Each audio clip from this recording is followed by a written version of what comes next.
Hey everyone, welcome to the show. Today we have a little bit different episode for you. We've got Swupnil Sahai on, who is the CEO of the SwingVision tennis app. Swupnil, welcome to the show. Hey, well, thanks for having me. Excited to be here. Awesome. I was kind of scrolling through your website earlier, listened to a podcast you had with Maribon on the Tennis Files podcast. And I guess the thing for people who don't know the SwingVision app, your tagline on the website says it best: automated scoring, stats, and line calling using just your smartphone. So I think that kind of says it all, but tell people in your own words, kind of what the app does, what it's all about, and what y'all are kind of trying to achieve in the tennis space. Yeah, for sure. I mean, so firstly, what we're trying to do is we're trying to bring that professional Grand Slam experience to any tennis player in the world.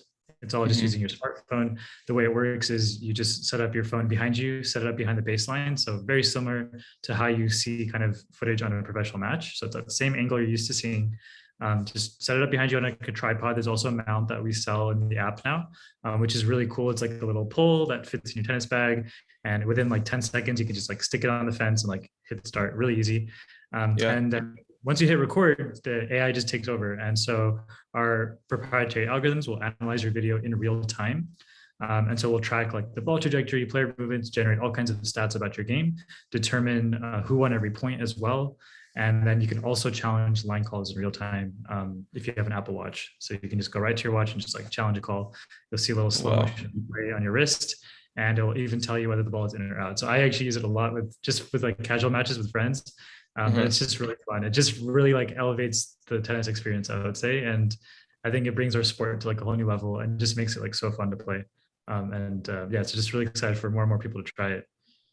Very cool. Yeah, I know a lot of 3-5 league players are gonna have trouble with some of this line calls. That's gonna create some drama for sure. And I want to ask more about that a little bit later, as well as go through some doubles data that you sent me before the call.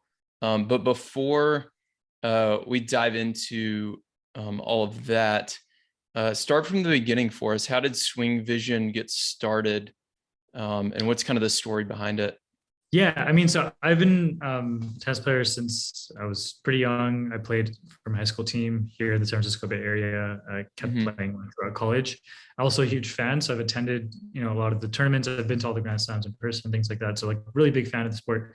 And as a kind of analytical guy myself, like I was a stats major at Berkeley. I was really into all the data. That was really what like fascinated me a lot about pro sports, and the fact that I didn't have it really bugged me. And I'd play a match. I kind of remember like a few points I could have played better, but I didn't really have like a simple report or summary of like how I was playing. What do I even need to work on? Like I really have no objective information other than just like my own feelings and my memory of what you remember, which is obviously super biased. So that was a fundamental problem I wanted to solve, was get data about my game, help me improve my game in an objective way. And so, there were a lot of tools and technologies out already at the time, like tracking data for tennis, but nothing was really super widespread. It was pretty limited.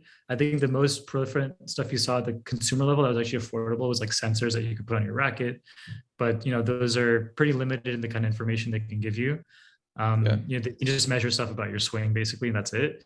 So we wanted to go deeper. We wanted to analyze everything that's happening on the court. And so we realized if we wanted to do that, like how could we possibly measure that? Well, you probably would need a camera to do that. And so we thought, okay, we have to do this with an iPhone, and not just like multiple cameras. We want to do this with one iPhone because we want to make it super accessible. That's the whole point of this. We're not trying to make it like super hard to use or super expensive.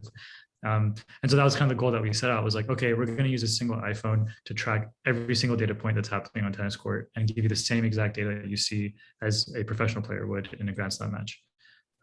That's obviously really difficult to do and sounds crazy when I say it. And it was crazy when I said it back in the day when I was pitching it. But, a lot of my experience at Tesla kind of gave me the confidence to build it, because at Tesla, I was doing a very similar problem, which was tracking objects and, specifically cars and pedestrians, so the car can drive itself. And obviously that problem is a little bit different because pedestrians and cars are much bigger than the tennis ball, but it's a similar idea. And there's a lot of things translate over to that approach. And so, I didn't know exactly like how we would solve it, but at least had like kind of like a gut feeling. Like, I think these are some ways we could try, some things we could try to take a stab at it. And then that was ultimately why we decided to move forward with that. And then that's exactly what we ended up delivering. So there was basically no compromises there. It's still just one iPhone. It's really simple to set up, and it does track the same data you see as a professional. Obviously not the same accuracy, but if you're not a professional player, like your bar for accuracy is probably a lot lower anyway. So Right. that's why it's done so well too. Awesome. Yeah. So a couple of things I want to touch on there. One, you use the word objective several times. So something that came to mind for me, because people don't realize how off our kind of gut feeling is on the tennis court. And I've had Craig O'Shaughnessy on the podcast before. And one of the things he always starts a lot of his talks at coaches conferences and stuff with is he'll ask coaches, what's the most common rally length in tennis? And he's asked that to John McEnroe. He says he's asked it to, all these like top players. He's asked it to Novak Djokovic, and all of them say like 3, 4, 7, 5, whatever. And it's one. It's just a serve in the court and either a missed return or an ace. And they're just like off by a magnitude or like 400%, right? So just measuring this stuff objectively, I'm totally like agree with you and can't stress enough how important it is to get this data on your game if you're serious about improvement, because trusting your gut, and I've seen it in my own game, tagging some of my own matches and things like that. Like, I think something's happening and then I go to the video and it's totally different. And it's true of technique as well, right? If you think you're serving a specific way and you're like, oh, I didn't know my foot drags forward like that. I didn't notice that before, but you see it on video and then it's like totally different. So talk a little bit more about after my rant there about the importance of video for improving your game. Yeah, that's something that SwingVision's really unlocked for so many people. It's really fascinating because we'll survey our users like quarterly, and it's consistently people are like, oh, I never even recorded my game before SwingVision. Like, literally it was just because of the data that I record my game. But then it turns out that it's the video that's the most valuable piece. Actually, like, data is helpful, but actually so much of it is the context of like, okay, what does this actually mean? And the video gives you the context. I think like video review with SwingVision is the single fastest way to improve your game now. I'll play a match, I'll walk off, like I can immediately review like all the points that I lost on my serve, and just like very quickly just step through them. I can slow things down. I can see exactly like what my technique was like on those points. And it's just so fascinating to be able to see that. And it's like exactly what you're saying. Like, you have this picture in your mind of how you look. When you actually see it, it's completely different. And it really clarifies things. And you get that answer like really fast. It's like, oh, that was the issue. Like, my toss was the issue, or whatever it was. It wasn't this other thing. Right. And so it's just, and the thing is, you can do that with any video review. You don't need to use SwingVision for it. But the point is, like, SwingVision makes it so efficient because we can filter the video for you. Like, we're tagging less information, and that's really the beauty of it. So you can say like, go to these specific scenarios, it'll do it for you instantly. And that's really the beauty, is like, you're saving so much time and you're able to find those important moments quickly, rather than having to like sift through hours of just picking up balls or taking a water break, So that's really kind of the big advantage there. Yeah, I know the first time, probably a couple years ago, when I started using video for myself, the first thing that stood out was just how slow I am. I think I'm moving so much faster on the court than I actually am. And I see the video, and when I'd get like a short backhand or something, I thought I was like kind of getting in that kind of low lunge position to get down for that backhand, and I'm just like stiff-legged reaching for it, and you just don't know until you see it in the video.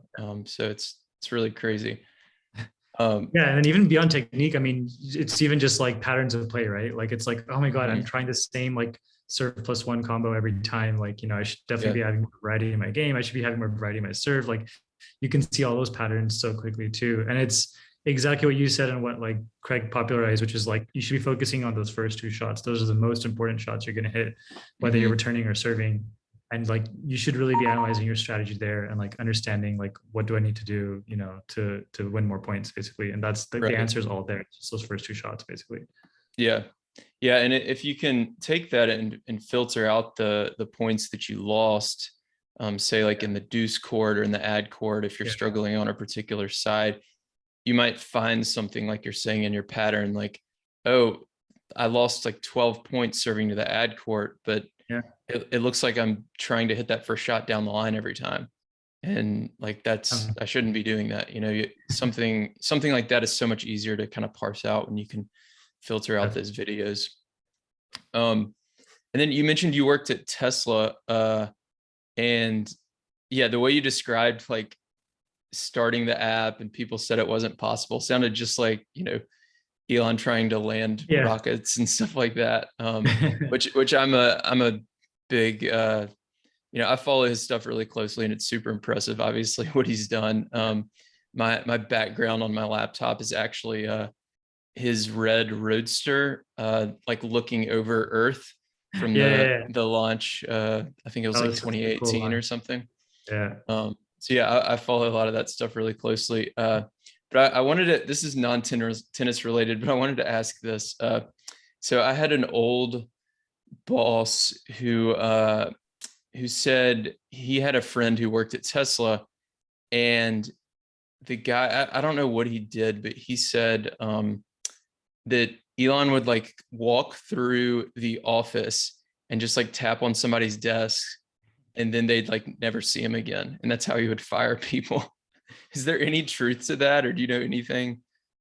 I find that hard to believe, just because I should give some context on what I was doing. So I was on the autopilot team, and the autopilot team is right in front of his desk. So I saw him anytime he was at Tesla. He was like 15 feet in front of me. Like I saw him all day. Oh, and really? He was in meetings all day, first of all. So I never saw him walk around the office. If anything, he like avoided people. That sounds a little bit like just like a funny story.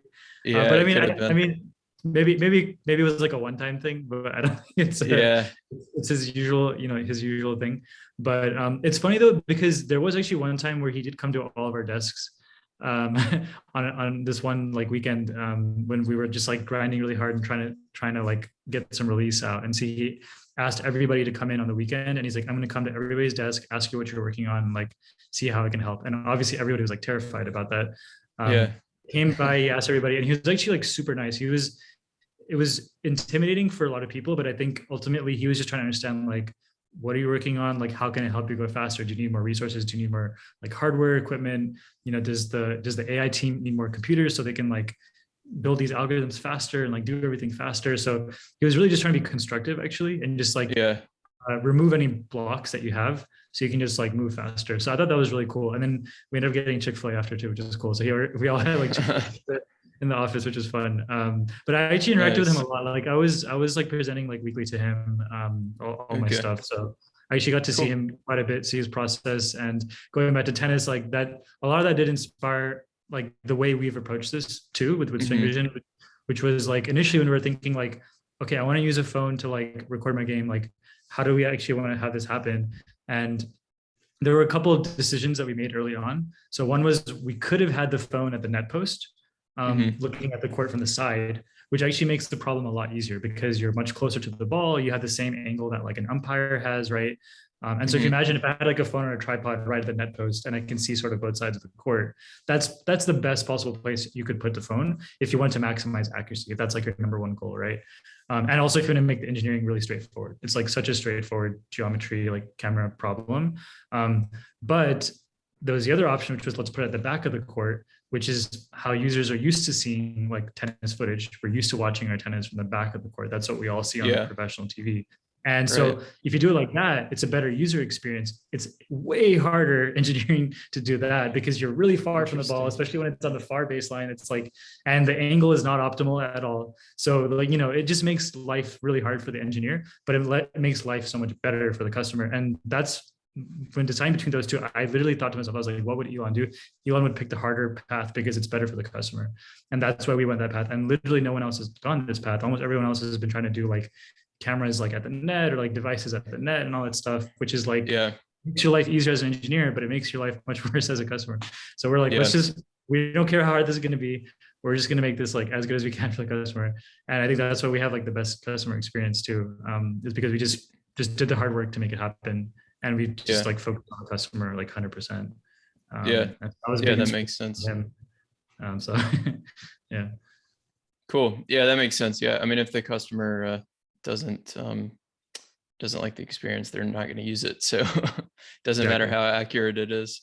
Exactly. Yeah, that's totally right. That's cool. That's a good story about Elon too. Yeah, the one I said was definitely could have been like lost through a few people, because that was like a friend of a friend of a friend. So that's funny. anyways, so let's get into well, actually I want to ask about the line calling. So talk about how the line calling works. I know I play a lot of USTA leagues. I don't run into a lot of people cheating, but I know at some of like the lower levels it happens a lot at like 3.0, what level do you play? I'm a 5.0 now. I actually just got bumped up. That's why I was like, last I year. don't know how that experience. But I play 4.0, so definitely low okay. level. So lots of us get calls I don't really trust. But honestly, it's funny because I think a lot of them are just not even people cheating. It's really hard to see the ball. Like, and we see this with SwingVision. That's true. Yeah. Like especially serves, it's so hard to call a fast serve that's like right on the service line. Like as a human, when you're looking at the ball coming at you, you're at the worst possible location you could be. Like ideally, you'd like to be on the side, staring down on that service line. Then you could tell really easily, right? It's easier in doubles. It's just exactly. If you're like a doubles partner, you just look to your side. That's actually the best possible place you could be to call a line. But if you're like the ball's coming at you, that's really hard to do.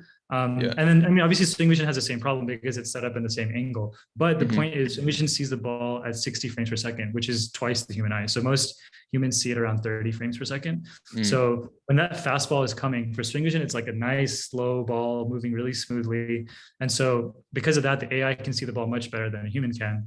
And eventually we're going to go even beyond 60 FPS. I mean, your iPhone can actually record at 240. So, someday SwingVision will probably be able to process at that level too. And then it's just going to be like way better than human. But that's basically what's happening is like the AI is watching the ball at basically the same clarity that you're seeing it, but at like twice the frame rate. So it's much slower, it's slowed down. And then based on that, it's able to make decisions better.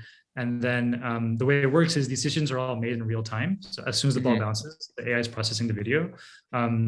The way you experience it as a tennis player is if you have an Apple Watch, then you can just lift up your wrist and like hit the challenge button. We actually give you the choice of choosing one of the last 4 shots, because sometimes maybe you hit that return back or something, even though you're trying to challenge the serve. So we try to give you some room for error there, and then you select your shot, and then it will send like a video replay of the video, and then also a decision of whether it was in or out. So you can see that really clearly, and you can like zoom in really close on your watch. So it actually like zooms in like really close to the ball. So it's really clear to see. And so at this point, we are actually more accurate than players for balls that land within like 10 centimeters of the line. So those are kind of typically the most contested calls. So SwingVision is actually more accurate than the players already for those calls. And then there's like easy calls where it still makes like a few mistakes. The AI there's some edge cases that we're missing, and they're very simple, but there's just a lot of them that we have to kind of hunt down. But we're not far from basically being more accurate than humans, like everywhere in all scenarios. And we're going to get there pretty soon. So that's going to be super exciting. But for now, I would say you can use it kind of in your amateur matches when you're playing with your friends. It's not UST approved yet, but we're working with them on it. It's not approved yet for college tennis either, but we're working with them on it as well. And I feel pretty confident it's going to get approved for both of those kind of levels of the sport.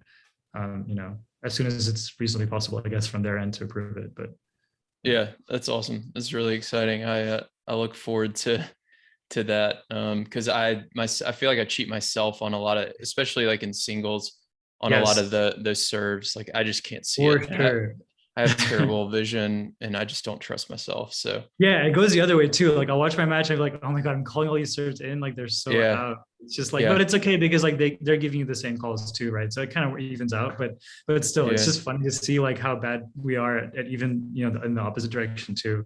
And then I should also mention is the experience we're going to get to eventually, once it is approved for all these things, is that the phone will just like call it out live, like Hawkeye Live. So there isn't even going to be challenge concept. Actually, every shot is challenged basically for you, and so you'll just hear like a sound if it's in or out. Maybe there's like some speakers on the net post or something, but there'll be like, it'll be a really nice experience that's very similar to what you've seen in the latest Grand Slams. And so there's actually, you won't even need to be a challenge or anything. It's just all done for you. That's awesome. That's really cool.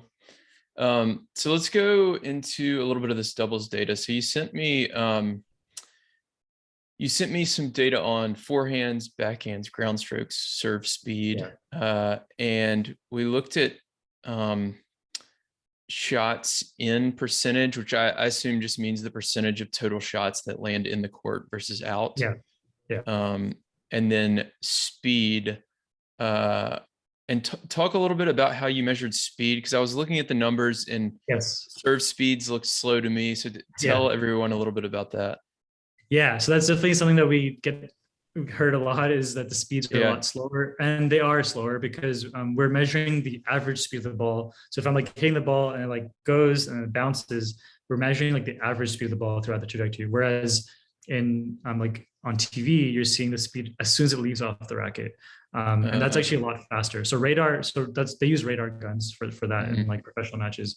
And like a radar gun is actually going to be a lot faster because it's going to give you like the fastest speed of the trajectory, which is when it leaves the racket. What's happening is there's a lot of like air resistance and like drag and stuff that like slows down the ball. And it's actually pretty fascinating. The ball slows down a lot from like the point when you hit it to the point where it bounces on the ground. So we're kind of measuring the average there. In general, our speeds will be about 20% slower or so compared to an initial speed. And we are hoping to have a conversion in the app soon. We just want to make sure we make that conversion really accurate, because we don't want the speeds to look crazy in the other direction or like too fast or whatever. Maybe people wouldn't mind that, I guess, but you want it to be reasonable. But so there's a reason it's slower, and that's the main reason. It should be slower. But yeah, we'll measure initial speed eventually, like radar speeds. Okay, so you're measuring from the time the ball leaves the racket to when it hits the court, not when the other racket hits it? No, we're just doing like racket, to bounce. Because we figured if you go to racket to the next hit, then it would be even slower. So because it's going to slow down again on that impact. Like once it hits the ground, it slows down even more. So okay, that makes sense. So let me throw out some of these numbers and then we'll chat about them. So forehand shots in percentage. So this is the percentage of shots landing in the court. So the data you gave me was 2.5 all the way up to 6.5. So this is NTRP, I assume, USTA. So complete beginner to 6.5 is like high level D1, right? Like almost pro. So shots in for the forehand was 73.19% for the 2.5 and 79.97% for the 6.5. So that's a difference of less than 7% from a total beginner to a high level D1 player. The backhand was 71% all the way up to 79%. So the percentage of shots in is a little bit lower for the backhand, but again, it's within about 6 or 7% from beginner to high level D1 player. And then ground strokes was the same thing. And that was the most kind of shocking thing to me, is that there's just not a big difference between all these different levels. It's just very small percentage points.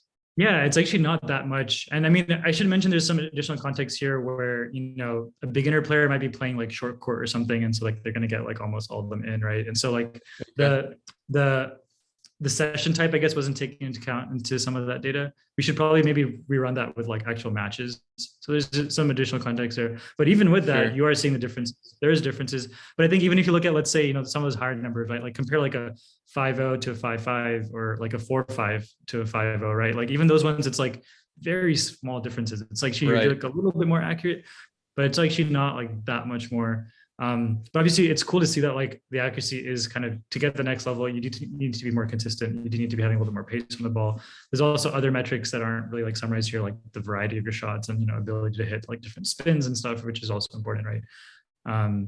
But I mean, yeah, the differences are definitely like, pretty real there. But not as much as like someone would expect, I guess. Yeah, The other thing that would be interesting though would be like, I think those differences would be even bigger on like a break point or something like that, right? Like I would sure. imagine your shot percentage goes down a lot more if you're like a more inexperienced player than like if you're a higher level player or something like that. Yeah. Um, Yeah, that makes sense. Yeah, I think like having dove into more and more tennis data myself over the last couple of years, the I would say this is probably like the biggest takeaway I've had is just how small the margins are between different levels. yeah, Um, to bring in another thing from O'Shaughnessy, like he has this blog post on Brain Game Tennis where he talks about the percentage of points won by the number one player in the world, right? And it's around like 55%.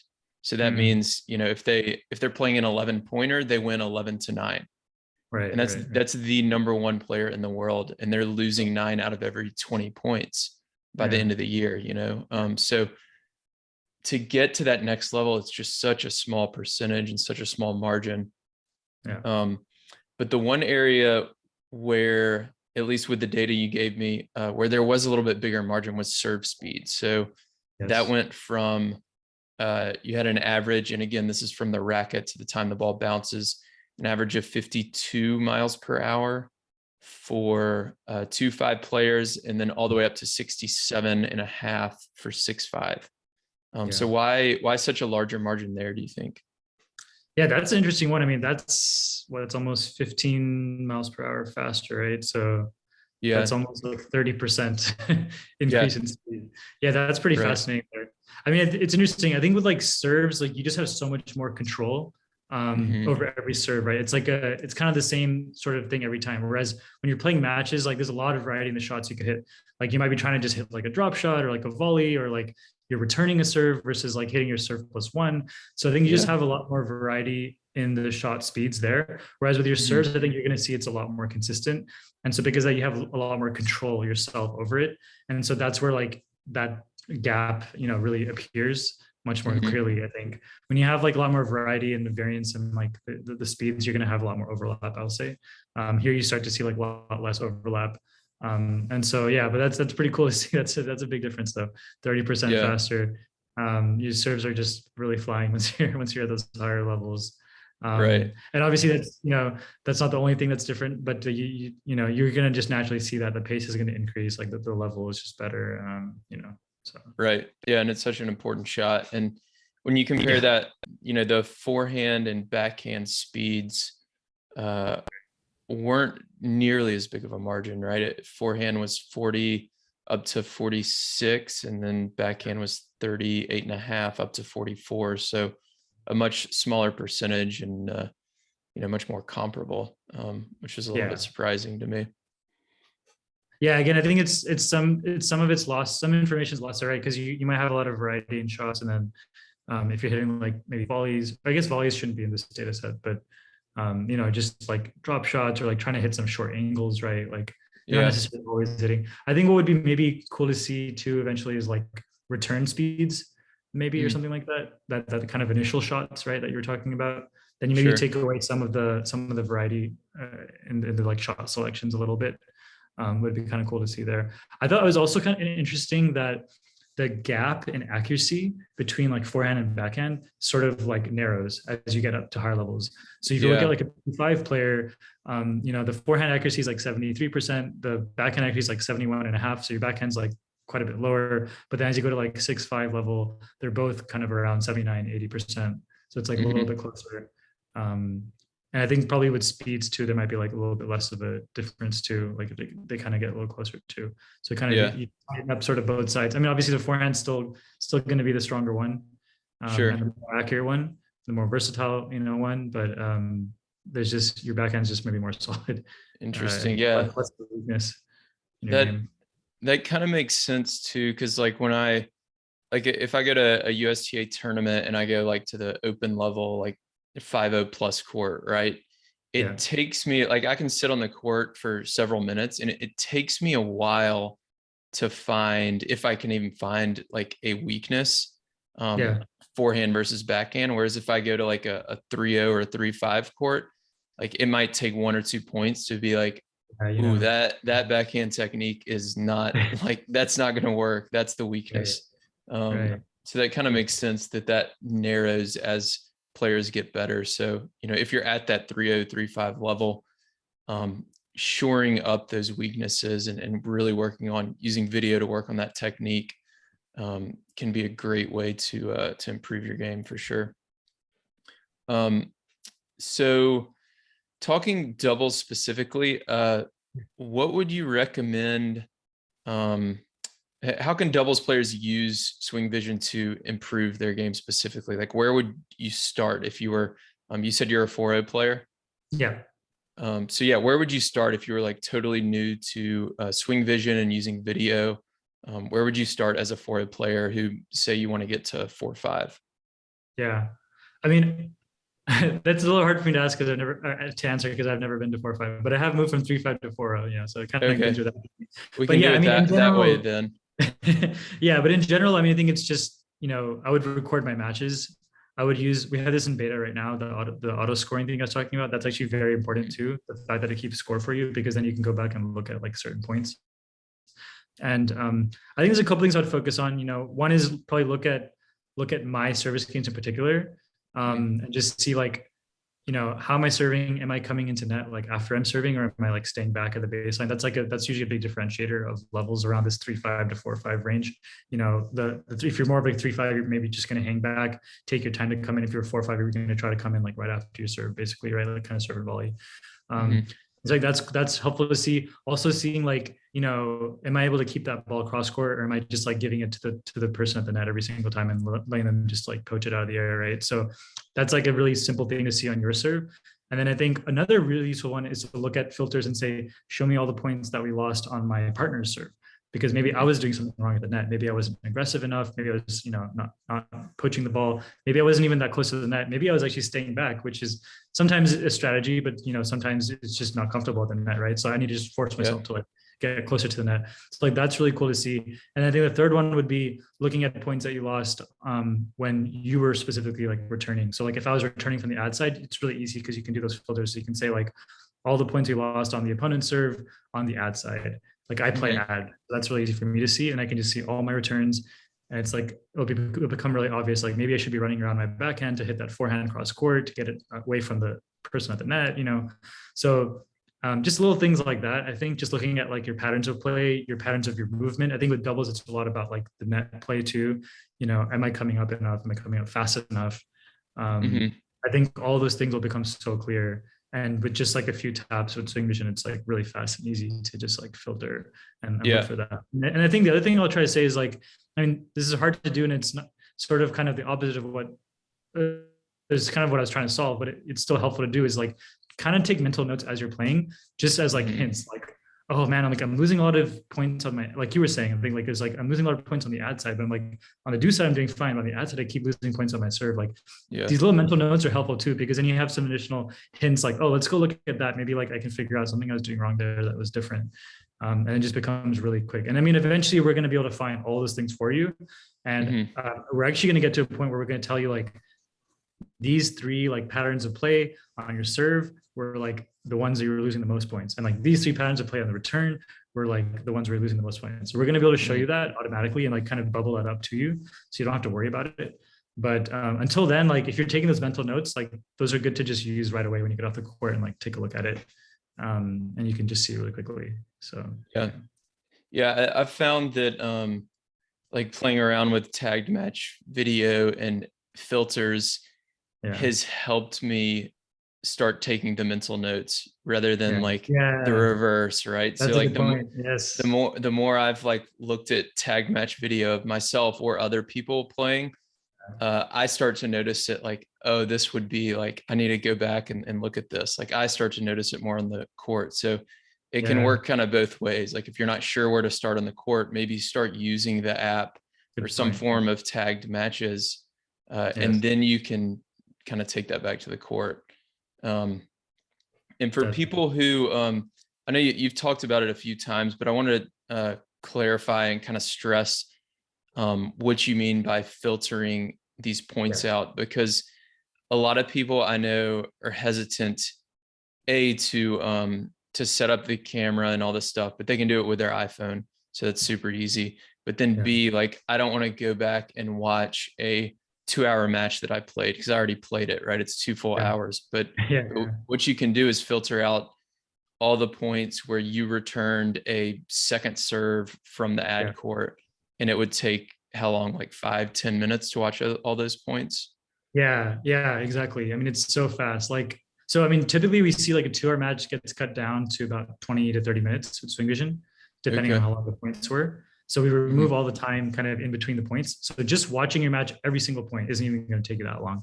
And then if you add the filters like you're saying, it's just going to cut down like even further, right? So if it's like all your serves, that should be roughly half the time, so maybe 10 to 15 minutes. And if it's like all the points I lost on my serve, if we're assuming roughly 50% points won, like you're saying, then that cuts down even further, to like 5 to like 7 minutes or something. So it's really, Right. really fast to just go back and see those points. Yeah. It's super easy. And in doubles, it's cut in half again, right? So like your serve's 25%.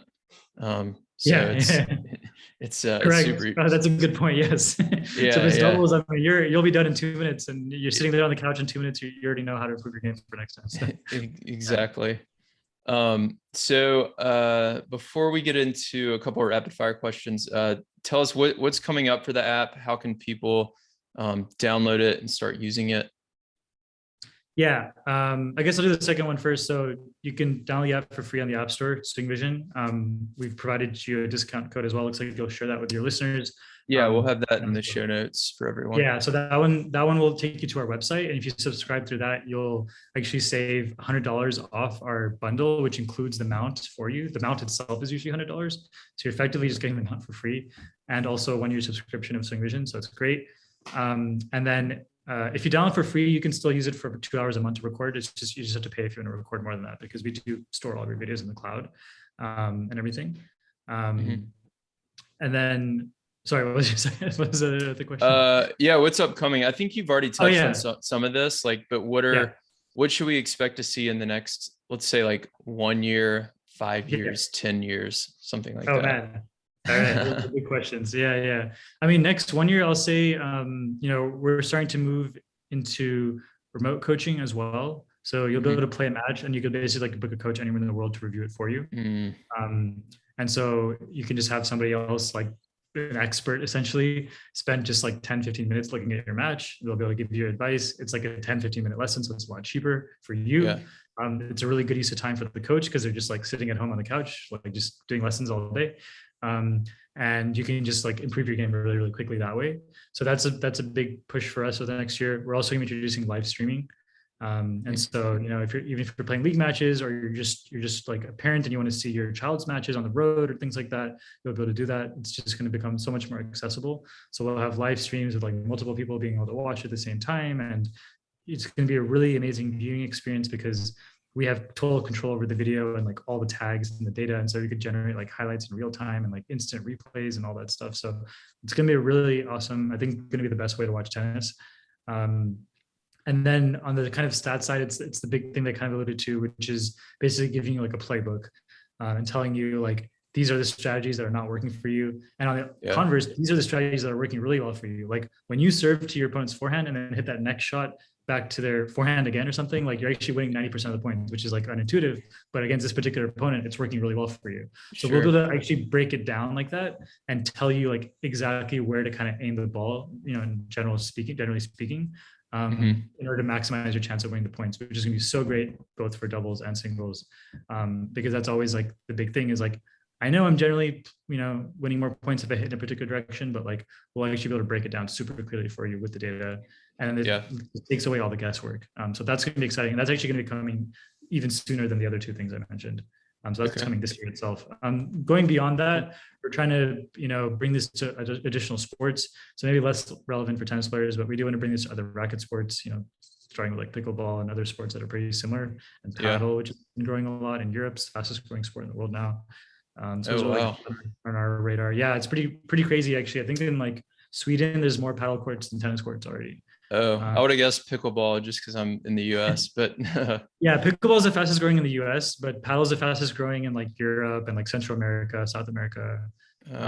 Somehow hasn't come here yet, but it'll get here. There's a community of paddle players in Miami and like the kind of, more Hispanic regions, I guess, because it started in Mexico. So I think it's really popular in that community, but we're going to start to see it like throughout the US, I think, eventually. But pickleball has it's having its day right now. So that's definitely, still a big one on our map. And then, I mean, long term, we just want to keep like just improving all these different aspects and make this like the standard for, officiating, live streaming, data collection, analysis, like all that in one platform across all levels of the sport. So, starting with amateurs, but want to get up into like higher levels, get into college, and eventually get into professional matches too, because, Hawkeye is great and it's, it's being used in the Grand Slams, but there's so many pro players who don't have any of that data, even in their matches. If they're playing like challenger events, things like that, they're still doing line calling with, humans, which is not great. Maybe they have officials or umpires, but even some challenger events, it's crazy. Like they'll have like 2 linesmen on one side of the court and they're looking all the way down to the other side to make calls. It's just insane. Like this should not be happening in 2022. Like this is crazy. So, we want to bring SwingVision all the way up to that. And then most of those matches aren't being streamed, so we can provide that service too, right? So I think we want to basically just be this holistic platform that's like everybody on the same platform, much more transparency about data, benchmarks, being able to see like where I am, what do I need to do to get to the next level, just making it more accessible, how to improve, and then making coaching more accessible through remote coaching as well. So all of that. That's awesome. That's great. Yeah, tennis needs it. I always compare us to golf because I played golf growing up a little bit too, and I feel like golf's just like ahead of us. Like I went to get a new driver a couple years ago at the PGA Superstore, and like you go in there and there's this swing simulator, and they're looking at your like spin rate, ball trajectory, flight trajectory, speed, all this stuff, and they're like, okay, let me tweak that driver for you. This is the model you need, and like, just technology wise, tennis needs a lift, and it sounds like y'all are helping that a lot. So let's dive into a couple of rapid fire questions and then I'll let you go. What is your favorite tournament? Oh man, that's such a hard one. I really like Cincinnati because it's just like, it's a Masters event. You get all the top players there, but you get really close to them because there actually aren't that many fans. It's a much smaller court compared to a lot of like Indian Wells or something like crazy like that. But it's like the same quality of a tournament, same quality of players. And I've gotten like really up close and like had gotten selfies with like Rafa and Roger and Serena. And it's like so easy to do there because like, it's just like, it's very like little small town kind of thing, kind of feel. But separate to that, I do have to say, I think the Australian Open is actually my favorite. Just because the proximity to downtown is so amazing. Like you're literally like 5-minute walk to Melbourne Park, which is, Flushing is like way out from Manhattan, and Wimbledon is like way out from London, and same for Roland Garros. But Melbourne Park is literally like right in downtown. It's so cool. And like the whole city is just like all about tennis at that time. Like I went in 2020, just before the pandemic hit, and there's this big like Jumbotron in like downtown Melbourne. Everyone was watching this like Kyrgios Nadal match. It was so fun. Like the whole city was just out drinking, watching tennis, and the Aussies are awesome. So I gotta put that as number one for me. Yeah, that's my number one too. I was there in 2020 as well, and nice. It's amazing. What is your favorite tennis book? Probably Winning Ugly. Brad Gilbert, big fan of him, and I think he's the best commentator out there, and just such a great book, and different way to think about things. It definitely changed my perspective a lot. But it's a great one. Yeah, we get that one a lot. What's your favorite non-tennis book? Oh man, favorite non-tennis book? Probably 1984. That's like one of my favorites of all time. I'm like a tech guy, but I'm also scared of tech. So got to keep myself in balance. That's the one for me. Good choice. What is your favorite tennis story? Can be a story about a match you played, or going to a tournament, or a story you heard from somebody else, whatever. I mean, I think my favorite story now is probably just when I met like Andy and James and all of them. So basically when I first met Andy, we went to like this exhibition match in Texas, and James was already on board as an investor. Andy Roddick, I don't think you said his last name. Andy Roddick is who he's talking about. Andy Murray. Not Andy Murray. I actually have another story with Andy Murray, which I'm happy to share. But Andy Roddick, so James Blake was already an investor at this point, and so we were trying to get one more person. So he invited me to come out to Texas for this exhibition match. So I come in, I'm in this locker room. James is there, then Andy Roddick walks in, then Jim Creer walks in, and then John McEnroe walk in. So literally, it's just me, just random dude with like 4 legends of the sport, just hanging out in the locker room. And so I get to pitch to all of them. And then what was really funny was at the very end of the night, Andy couldn't find his phone. Like it was on silent and he was like struggling to find it. He had to leave to catch a flight. And so James is like, oh yeah, I'll just call it. So he calls it, but nope, no ringtone. It's on silent. So we're just like kind of panicking. Andy has to leave soon. And then I was just like, wait, I'm pretty sure like if you log into iCloud on my laptop, I can play a sound on your phone. So I was like, I'm very confident about this because I've definitely helped my parents with this kind of stuff before. So I was like, let me pick support here. And I was like, Andy, just log into iCloud. It's going to work. And he's like, are you sure? I was like, yeah, just do it. So he logs in on my browser on like iCloud.com. And it's weird. I can see like all of his family's devices and like his wife's phone and all this stuff. And I see his phone. It says it's right near us. And I click a little button and it actually plays a sound, even though it was on silent. And so he went and found it. And he came out to me and he's like, are you on Venmo? I'll Venmo you 50K right now. So he was just like so blown away that was even possible. And then he did end up investing later on. He didn't Venmo us literally, but it was pretty fun. And that's I'll never forget that. That was such a cool experience for me as a fan. And then it's also just like so important for the beginning of SwingVision. I feel like SwingVision doesn't happen with that story too. So it's kind of a that is hilarious. Showing Andy Roddick how to find his iPhone helps get SwingVision started. That's amazing. So last question, how do we make pro doubles more popular? Ooh, that's a good question. Oh man, that's so hard. Yeah. I mean, it's so tough because like, especially with at the slams and everything, and it's like so much about singles. I feel like the key to getting pro doubles more popular might be getting college tennis more popular, because college has like a lot of doubles. And one of our recent employees, George Opelka, he's actually Riley Opelka's dad. He's just joined SwingVision. He always says like college tennis is the best product in tennis, because you just get this like, you get that environment of like the whole team kind of, rooting together, trying to like beat the other team. It's just like very unique. But it's still like super high quality, like almost pro quality level, right? Like it's such good tennis. And I think like if we can get the same kind of excitement and energy around sort of like college tennis that we see with like college basketball, like March Madness and all that stuff, right? Like, I mean, I don't think we can get to that level, but if we can get to that kind of a level, that's something to aim for. Then we expose a lot more people to high quality doubles, and like that doubles is the thing, and it's like really fun to watch. And then maybe from there we can sort of like start breaking more into like pro doubles as well. But I think it kind of has to start like farther down in some ways. And you want to make it more like accessible to people and like letting people know like this is like a really fun thing to watch. It's like really fascinating, very like high intensity, fast shots and movements and direction changes and stuff, right? So I think it's gonna get there eventually. It's gonna take some time, but yeah, it's definitely, that's like one of those hardest challenges. And I don't know if that's the right answer, but that's at least my guess. So it's like, no, I mean, there's no right answer. It's a place to start. I think the team aspect of tennis is something that's underrated right now for sure. Yes. Like I went to World Team Tennis last year and there was just so few fans there. It was so disappointing. And I was watching like Taylor Fritz and Sloane Stephens and all these top players in the world. It's so cool. So much fun. And then Laver Cup's been great the past several years. Amazing. Even though the world team dominates every year, it still draws a lot of fans. So yeah, I think you're onto something with the team tennis aspect for sure.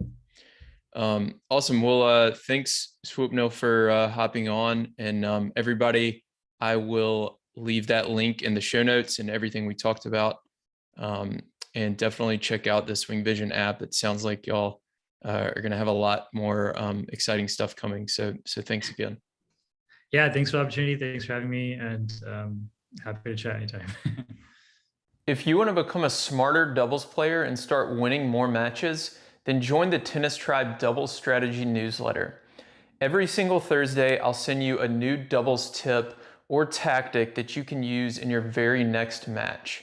And when you join, you're going to get a free guide on how to play with more confidence and start dominating at the net in doubles. My name's Will. I'm the founder of the Tennis Tribe, and over the last 5 years, I've worked with players at every level of the game, from USTA 3.0 players all the way to Division I college programs, as well as some of the top 10 doubles players in the world. And on Thursdays, with this strategy newsletter, I share that knowledge and advice that I've gained over the years with you. So to sign up, you can go to thetennistribe.com. And again, you'll get that free net play guide when you join.